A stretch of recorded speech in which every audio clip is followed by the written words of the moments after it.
તો સમાચારોમાં સૌપ્રથમ વાત કરીશું ગરમીની।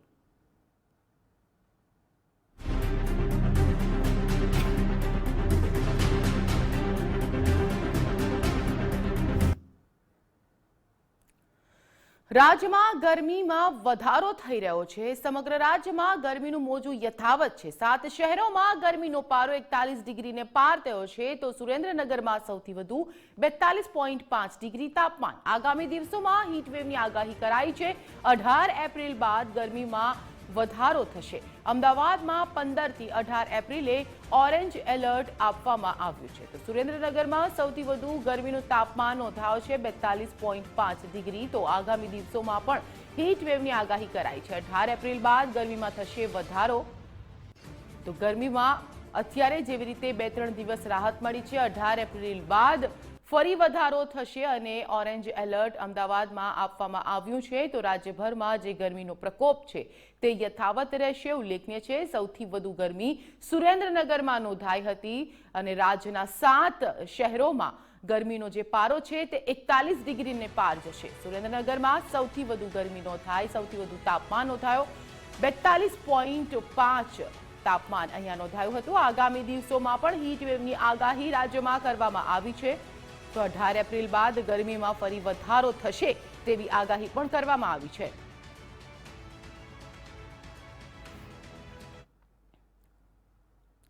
તો 5 રાજ્યોમાં હીટવેવની આગાહી કરવામાં આવી છે જેમાં પંજાબ, હરિયાણા, રાજસ્થાનમાં હીટવેવની આગાહી કરવામાં આવી છે તો ઉત્તર પ્રદેશ અને મધ્યપ્રદેશમાં પણ આ આગાહી કરવામાં આવી છે હીટવેવની। તો 14 થી 17 એપ્રિલ દરમિયાન અમુક રાજ્યોમાં વરસાદ પણ પડી શકે છે જેમાં અરુણાચલ, તમિલનાડુ, પોંડિચેરીમાં વરસાદની શક્યતાઓ અહીંયા બતાવવામાં આવી રહી છે।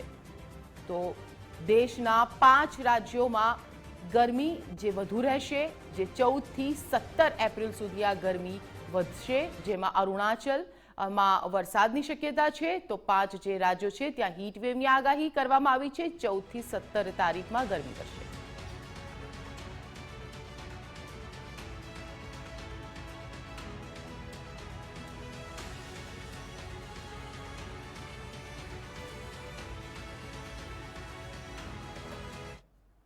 અને હવે વાત કરીશું મોંઘવારીની।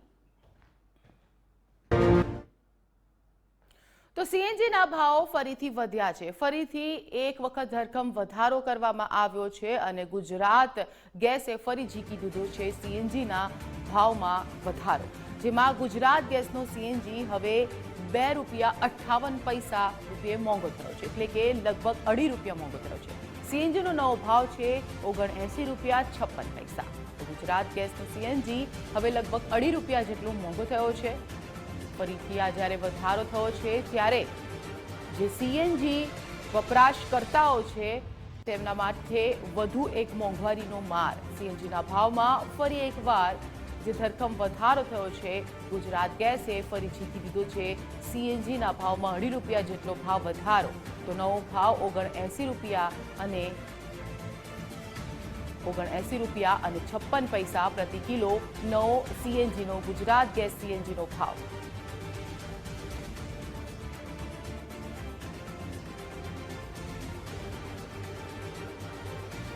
ગુજરાત ગેસે ફરી ઝીક્યો છે સીએનજીના ભાવમાં વધારો, જ્યારે ગુજરાત ગેસનો સીએનજી હવે ₹2.58 એટલે કે લગભગ ₹2.5 મોંઘો થયો છે અને નવો ભાવ છે ₹79.56 એટલે કે લગભગ ₹80 પ્રતિ કિલો। હવે ગુજરાત ગેસનું જે સીએનજી છે તેનો પણ ભાવ થઈ ગયો છે। ફરીવાર જ્યારે સીએનજીના ભાવ વધ્યા છે, તમામ ઇંધણ મોંઘું થઈ રહ્યું છે। ઉલ્લેખનીય છે કે પેટ્રોલ અને ડીઝલમાં આ મહિને જ ₹10 જેટલો ભાવ વધારો ઝીકી દેવામાં આવ્યો છે, ત્યારે સીએનજીનો પણ ભાવ વધારો થઈ રહ્યો છે।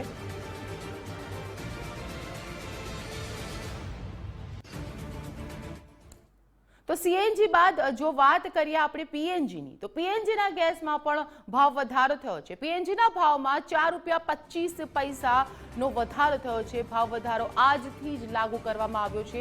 રાંધણ ગેસ બી મોંઘું થઈ ગયું છે। સીએનજીની સાથે સાથે જે રાંધણ ગેસના બાટલા છે તે પણ મોંઘા થયા છે, એમાં પણ ₹4.25નો વધારો કરી દેવામાં આવ્યું છે। એટલે બધી જ જગ્યાએ જે ભાવ વધારો થઈ રહ્યો છે, ઘરનું જે બજેટ છે તેની પર તેની સીધી અસર થઈ છે।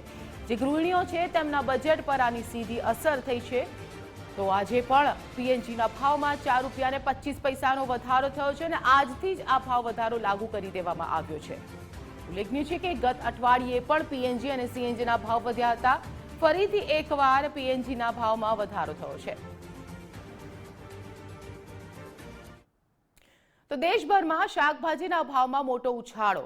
શાકભાજીના ભાવ વધતા 87% પરિવારોને તેની અસર થઈ રહી છે. 10માંથી 9 પરિવારમાં ભાવ વધારાની અસર જોવા મળી રહી છે. શાકભાજી પાછળ 25-50% ખર્ચનો વધારો થઈ ગયો છે. સર્વેમાં 311 જિલ્લાના 11,800થી વધુ લોકોનો અભિપ્રાય છે કે તેઓનું હવે કેવી રીતે ઘર ચલાવવું તે મુશ્કેલ બની ગયું છે, કેમ કે શાકભાજી જે રોજબરોજની રોજિંદી વસ્તુઓમાંની એક છે. જો શાકભાજીનો ભાવ વધારો થાય તો લોકો શું ખાય તેવો પણ સવાલ હવે જાહેર જનતા જે કરી રહી છે. દેશભરમાં, ન માત્ર ગુજરાતમાં, દેશભરમાં શાકભાજીના ભાવમાં મોટો ઉછાળો થયો છે અને જે બજેટ છે તે 25% વધુ ખર્ચાળ થઈ ગયો છે.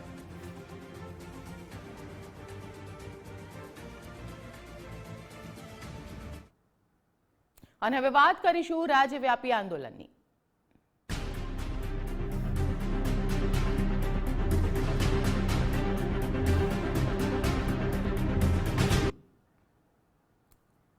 રાજ્યના 7 લાખ કર્મચારીઓ આંદોલનના માર્ગે છે.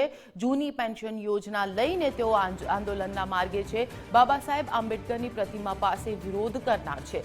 10 દિવસમાં પ્રશ્નોના નિરાકરણની માંગ કરવા માટે કર્મચારીઓ મેદાને આવી ગયા છે. પ્રશ્નોનું નિરાકરણ જો નહીં આવે તો મહાઆંદોલનની પણ ચીમકી ઉચ્ચારવામાં આવી છે કર્મચારીઓ દ્વારા. તો રાજ્યમાં વિવિધ કર્મચારી સંગઠનો નોંધાવશે વિરોધ, જેમાં બાબા સાહેબ આંબેડકરનું જે પૂતળું છે ત્યાં જઈને વિરોધ કરવામાં આવશે. જૂની પેન્શન યોજના લાગુ કરવા માટેની તેમની માંગ છે, જેમાં ફિક્સ પગાર પદ્ધતિ બંધ કરીને પૂરો પગાર ચૂકવવા માટેની પણ તેઓની માંગ છે.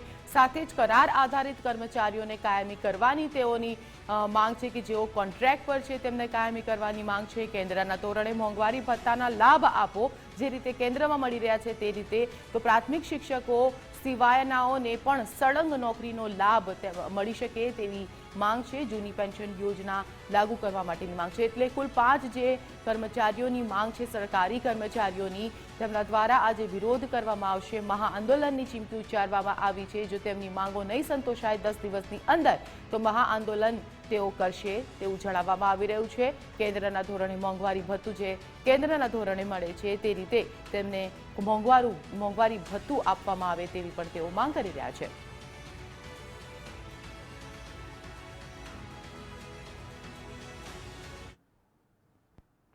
અને હવે વાત કરીશું કોરોનાની.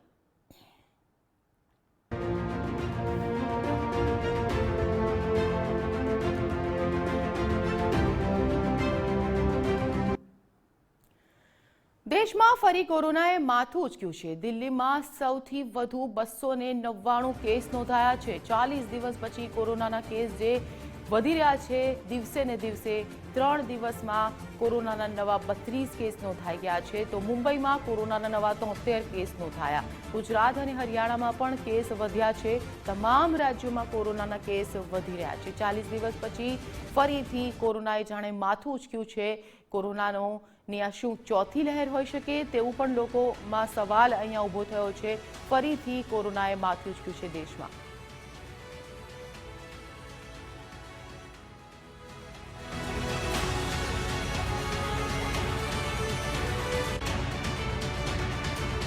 ત્રણ દિવસમાં કોરોનાના નવા 32 કેસ નોંધાઈ ચૂક્યા છે અને દિલ્હીમાં સૌથી વધુ 299 કેસ, તો મુંબઈમાં પણ 73 કેસ નવા કોરોનાના નોંધાયા છે. ગુજરાત અને હરિયાણામાં પણ કેસ વધ્યા છે કોરોનાના અને તમામ જે શહેરો છે ગુજરાતના ત્યાં 1-2 કેસ છે કોરોનાના. તો દેશમાં ફરી કોરોનાએ જાણે માથું ઉંચક્યું હોય.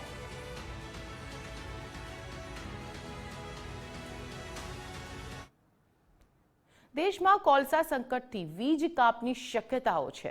દેશમાં કોલસાનું ઉત્પાદન સૌથી નીચલા સ્તરે. આંધ્રપ્રદેશ, કર્ણાટક, બિહારમાં વીજ કાપની શક્યતાઓ જોવા મળી રહી છે. મહારાષ્ટ્રમાં 2500 મેગાવોટની અછત, તો ગુજરાતની વીજ કંપનીઓ અન્ય રાજ્યો પાસેથી ખરીદશે વીજળી. દેશમાં કોલસાની જે અછત થઈ રહી છે તેને લઈને હવે વીજ કાપ થાય તેવી શક્યતાઓ સામે આવી રહી છે। મહારાષ્ટ્રમાં 2500 મેગાવોટની અછત છે અને જેથી અન્ય રાજ્યોમાં ગુજરાતમાં વીજળી આવે તેવું અહીંયા દેખાઈ રહી છે। દેશમાં કોલસા સંકટથી આ વીજ કાપની શક્યતાઓ સેવાઈ રહી છે।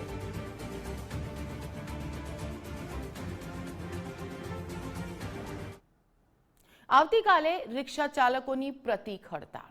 10 રિક્ષા એસોસિએશન સમર્થનમાં જોડાશે। સીએનજીના જે રીતે ભાવ વધી રહ્યા છે પરંતુ તેમના મિનિમમ ભાડામાં કોઈ અસર થઈ નથી, ત્યારે રિક્ષા ચાલકો હવે હડતાળના મૂડમાં છે। અમદાવાદમાં સીએનજીનો ભાવ 81 રૂપિયા 59 પૈસા એટલે લગભગ 82 રૂપિયા પ્રતિ કિલો છે। 2 મહિનામાં 14 રૂપિયા વધી ગયા છે સીએનજીના ભાવમાં, તો રિક્ષા ચાલકોની સીએનજીમાં સબસિડીની પણ માંગ કરી રહ્યા છે। 10 જેટલા રિક્ષા ચાલક એસોસિએશન જોડાશે હડતાલમાં। 2 મહિનામાં જે રીતે 14 રૂપિયાનો વધારો ઝીકી દેવામાં આવ્યો છે સીએનજીમાં, ત્યારે રિક્ષા ચાલકો પણ હવે હડતાળના મૂડમાં આવી ગયા છે અને તેઓ હવે સબસિડીની પણ માંગ સીએનજીમાં સબસિડીની માંગ કરી રહ્યા છે। આવતીકાલે રિક્ષા ચાલકોની પ્રતીક હડતાળ।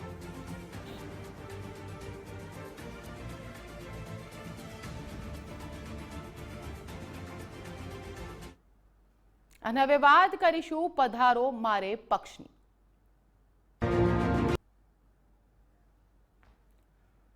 તો ગઢડાના પૂર્વ ધારાસભ્ય બીજેપીમાં જોડાશે। કોંગ્રેસના પૂર્વ ધારાસભ્ય પ્રવીણ મારૂ ધારણ કરશે કેસરીઓ। તો એસજી હાઈવેથી સમર્થકો સાથે તેઓ ગાંધીનગર કમલમ ખાતે પહોંચશે। સવારે 10 કલાકે રેલી સ્વરૂપ નીકળશે પ્રવીણ મારૂ પોતાના સમર્થકો સાથે અને તેઓ જોડાશે ભાજપમાં। એસજી હાઈવેથી પોતાના સમર્થકો સાથે સવારે 10 કલાકે તેઓ નીકળશે એસજી હાઈવેથી ગાંધીનગર કમલમ સુધી અને કમલમ ખાતે તેઓ કેસરીઓ ધારણ કરશે। ગઢડાના પૂર્વ ધારાસભ્ય જે ભાજપમાં જોડાશે, ફરીથી કોંગ્રેસને એક ઝટકો। કોંગ્રેસના પૂર્વ ધારાસભ્ય પ્રવીણ મારૂ કે જે હવે જોડાશે ભાજપમાં, જે પોતાના સમર્થકો સાથે કમલમ આજે સવારે પહોંચશે અને કેસરી ધારણ કરશે। અમારી સાથે અમારા સંવાદદાતા સોનલ જોડાયા છે। સોનલ, પ્રવીણ મારૂ પણ જોડાઈ રહ્યા છે ભાજપમાં। ગઈકાલે પણ 2 નેતાઓ ફરીથી ભાજપમાં જોડાયા, ત્યારે શું કહી રહ્યા છો કોંગ્રેસની જે કથળતી સ્થિતિ છે અને ભાજપની મજબૂત સ્થિતિને લઈને? જે રીતે વિધાનસભા ચૂંટણી નજીક આવી રહી છે, ભાજપ સતત કમર કસી રહ્યો છે અને બીજી બાજુ કોંગ્રેસ અને આપ પણ તેની રીતે કમર કસી રહ્યા છે, પણ સૌથી વધુ ફટકો કોંગ્રેસને હાલ લાગી રહ્યો છે તેમ કહી શકાય, કેમ કે અગાઉ પણ ભાજપે કોંગ્રેસના ધારાસભ્યો તોડ્યા હતા અને હવે વધુ એક વખત કોંગ્રેસના પૂર્વ ધારાસભ્ય પ્રવીણ મારૂ આજે ભાજપમાં જોડાવા જઈ રહ્યા છે। આજે સવારે 10 વાગે તેઓ ગોતા ચોકડી પાસેથી રેલી સ્વરૂપે કમલમ સુધી જશે અને શક્તિ પ્રદર્શન કરતા તેઓ ભાજપમાં કેસરીઓ કેસ ધારણ કરવાના છે। કમલમ કાર્યાલય ખાતે પ્રદેશ અધ્યક્ષ સી આર પાટીલની હાજરીમાં તેઓ આજે કેસરીઓ કેસ ધારણ કરશે। અગાઉ જ્યારે રાજ્યસભા માટે ધારાસભ્ય તોડવાની વાત હતી એ સમયે જે કેટલાક સંપર્ક વિહોણા થયેલા ધારાસભ્યો હતા કોંગ્રેસના, તેમાંથી એક પ્રવીણ મારૂ પણ હતા। જો કે એ વખતે તેમણે ભાજપમાં જોડાવાનું બાકી રાખ્યું હતું, પરંતુ હવે આજે વધુ એક વખત જ્યારે ચૂંટણી નજીક આવી રહી છે ત્યારે પ્રવીણ મારૂ ભાજપમાં જોડાઈ રહ્યા છે। ગઈકાલની જો વાત કરીએ તો તમા રાઠોડ જે ભાજપના જ સસ્પેન્ડેડ નેતા હતા તેમણે પણ ઘર વાપસી કરી છે, એટલે કહી શકાય કે ચૂંટણીનો માહોલ જેમ જેમ નજીક આવતો જાય છે તેમ તેમ આ પ્રકારની રાજકીય ગતિવિધિઓ જે છે તે સતત વધી રહી છે અને તે અંતર્ગત જ આજે પ્રવીણ મારૂ ભાજપમાં જોડાઈ રહ્યા છે। જી આભાર આપનો સોનલ। તો એસજી હાઈવેથી પ્રવીણ મારૂ પોતાના સમર્થકો સાથે પહોંચશે કમલમ અને ત્યાં તેઓ બીજેપીમાં જોડાશે।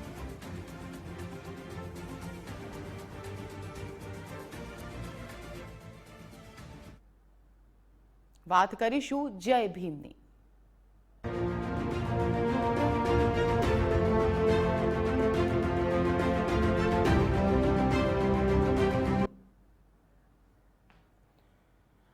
આજે બાબા સાહેબ આંબેડકરની 131મી જન્મ જયંતિ। દેશભરમાં ઉજવાશે આ જન્મ જયંતિ। બંધારણના ઘડવૈયાની જયંતિ, જેમાં ગાંધીનગરમાં અર્પણ કરાશે પુષ્પાંજલિ। વિધાનસભામાં આંબેડકરના તૈલચિત્રને પણ વંદન કરવામાં આવશે। મુખ્યમંત્રી ભૂપેન્દ્ર પટેલ અર્પણ કરશે પુષ્પાંજલિ। અધ્યક્ષ નિમાબેન આચાર્ય પણ પુષ્પાંજલિ અર્પણ કરશે। ઉલ્લેખનીય છે કે બાબા સાહેબ આંબેડકર કે જેમની આજે 131મી જન્મ જયંતિ તે આખા દેશમાં ઉજવાશે, ન માત્ર રાજ્યમાં. ભારતના બંધારણના ઘડવૈયા ત્યારે મુખ્યમંત્રી ભૂપેન્દ્ર પટેલ અર્પણ કરશે તેમના તૈલચિત્રને પુષ્પાંજલિ, અને સાથે જ વિધાનસભા અધ્યક્ષ નીમાબેન આચાર્ય પણ તેમના તૈલચિત્રને પુષ્પાંજલિ અર્પણ કરશે.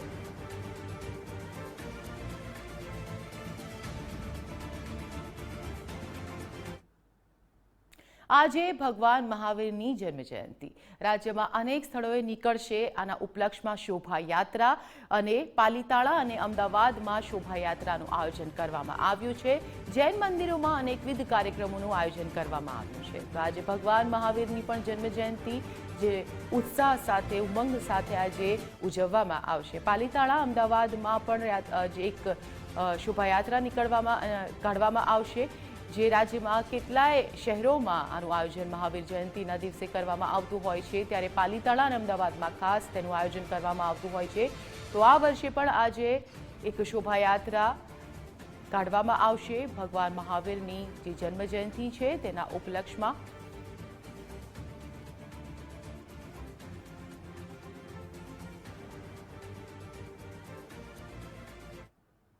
દાહોદમાં આજે યોજાશે મહેસૂલી મેળો. મહેસૂલ મંત્રી રાજેન્દ્ર ત્રિવેદીની અધ્યક્ષતામાં આ કાર્યક્રમનું આયોજન કરવામાં આવ્યું છે. નાગરિકોના પ્રશ્નોનું સ્થળ પર જ નિરાકરણ લાવવામાં આવશે. બપોરે 12 થી 4 કલાક દરમિયાન મહેસૂલી મેળો યોજવામાં આવ્યો છે, અને જેમાં મહેસૂલ મંત્રી રાજેન્દ્ર ત્રિવેદીની અધ્યક્ષતામાં આ મેળો યોજાશે, જેમાં નાગરિકોના પ્રશ્નોનું તરત જ ત્વરિત નિરાકરણ સ્થળ પર જ લાવવામાં આવશે. બપોરે 12 થી 4 કલાક એટલે કે 4 કલાક આ મેળો યોજાશે. આજે દાહોદમાં યોજાશે મહેસૂલી મેળો. જે પડતર પ્રશ્નો છે જે લોકોના, તે અહીંયા તેનું નિરાકરણ મહેસૂલ મંત્રી રાજેન્દ્ર ત્રિવેદીની અધ્યક્ષતામાં લાવવામાં આવશે. તો ગાંધીનગરમાં ઠાકોર સમાજ દ્વારા આજે પ્રતીક ઉપવાસ, પડતર માંગણીઓને લઈને તેઓ પ્રતીક ઉપવાસ કરશે. તો આજે તેઓ પ્રતીક ઉપવાસ કરશે. સત્યાગ્રહ છાવણી ખાતે તેઓ આનું આયોજન કરવામાં આવ્યું છે. એક દિવસીય ઉપવાસ આંદોલનમાં ઠાકોર અનામત આંદોલન સમિતિ દ્વારા આ આયોજન કરવામાં આવ્યું છે. પડતર પોતાની જે માંગણીઓ છે ઠાકોર સમાજની, તેને લઈને સત્યાગ્રહ છાવણી ખાતે એક દિવસીય ઉપવાસ આંદોલન છે. ઠાકોર અનામત આંદોલન સમિતિ દ્વારા ઉપવાસ આંદોલનનું આયોજન કરવામાં આવ્યું છે, જેમાં ગાંધીનગરમાં ઠાકોર સમાજ દ્વારા આજે પ્રતીક ઉપવાસ આંદોલનની જાહેરાત કરવામાં આવી છે. આજે એક દિવસ માટે તેઓ પ્રતીક ઉપવાસ કરશે. સત્યાગ્રહ છાવણી ખાતે એક દિવસ માટે ઉપવાસ આંદોલનનું આયોજન કરવામાં આવ્યું છે ઠાકોર સમાજ દ્વારા. ઠાકોર અનામત આંદોલન સમિતિ દ્વારા ઉપવાસ આંદોલનની જાહેરાત.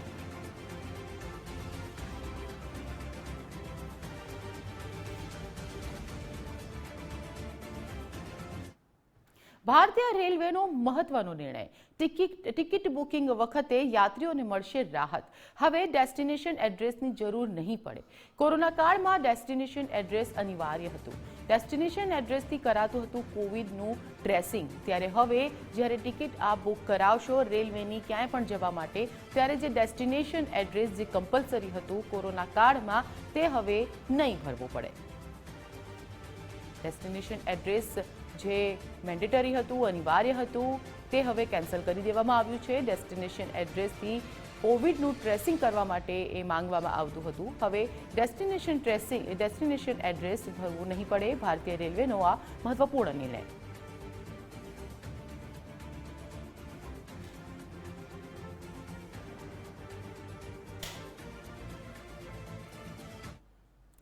તો અમરેલીમાં એક બાળકી પર હુમલો કરનાર દીપડો હવે પાંજરે પુરાયો છે. 3 પાંજરા ગોઠવીને શિકારની લાલચમાં ફસાવી તેને પાંજરે પૂરવામાં આવ્યો છે. 2 દિવસ પહેલા મોડી રાત્રે એક બાળકી પર દીપડાએ હુમલો કર્યો હતો અને તેના માથાના ભાગે ખૂબ જ ઈજા પહોંચી હતી. ત્યારે બાળકીને સારવાર માટે ભાવનગર ખસેડાઈ હતી. હુમલાના 36 કલાક બાદ દીપડો હવે પાંજરે પુરાયો છે. તેને 3 પાંજરા મૂકીને શિકારની લાલચ આપી તેને પાંજરે પૂરી દેવામાં આવ્યો છે. ઉલ્લેખનીય છે કે જે બાળકી, માત્ર 3 વર્ષની બાળકી પર દીપડાએ હુમલો કર્યો હતો 2 દિવસ પહેલા મોડી રાત્રે, ત્યારે તેને આખરે પાંજરે પૂરી દેવામાં આવ્યો છે. બાળકીને હોસ્પિટલ ખસેડવામાં આવી હતી. માથાના ભાગે ખૂબ જ ઈજા પહોંચી હતી. અમારી સાથે અમારા સંવાદદાતા ફારૂક જોડાયા છે। ફારૂક, આખરે દીપડો પાંજરે પૂરી દેવામાં આવ્યો છે, કેવી રીતે પૂરવામાં આવ્યો છે અને હાલ બાળકીની સ્થિતિ શું છે?